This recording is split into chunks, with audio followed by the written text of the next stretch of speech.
The World Development Report shows how both political and criminal violence are a huge development challenge, affecting the lives of more than 1.5 billion people and constraining development in more stable countries around the world.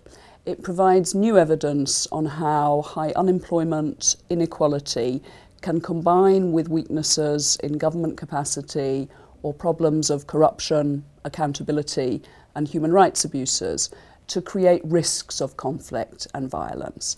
Last, it documents how countries that have made successful transitions away from violence have done that and how long it took them. The main finding of the report is that legitimate institutions that provide citizen security, justice and jobs are crucial for violence prevention. This obviously resonates in the current situation in the Middle East and North Africa. From the initial protests with the self-immolation of Mohamed Bouazizi, grievances over justice and jobs have been central to that turbulence.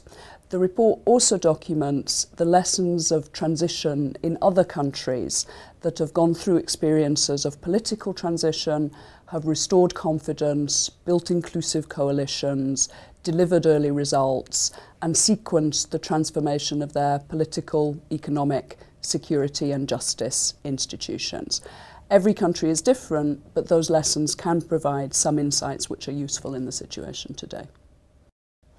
There are immediate issues and structural challenges. So in the immediate, if we want to help the situation in North Africa and the Middle East, Central America, South Sudan, or many other challenges worldwide, we have to respond quicker and show that we can stay involved in institution building for the long term.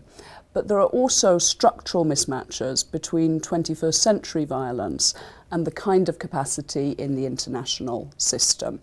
The international economic institutions have focused more on growth than equity or job creation. And although we have an international agency for almost every specialised function, there is no agency tasked with justice capacity worldwide. The World Bank is putting much more investment into equitable job creation over the next period. And on the side of policing and justice capacity, a clear lead and capacity within the UN system would help. Last, we really need to focus more attention not only on the post-conflict countries that have taken up so much international focus, but also on countries that are struggling with preventing rising political and criminal violence, helping them to build the legitimate institutions that can provide citizen security, justice and jobs.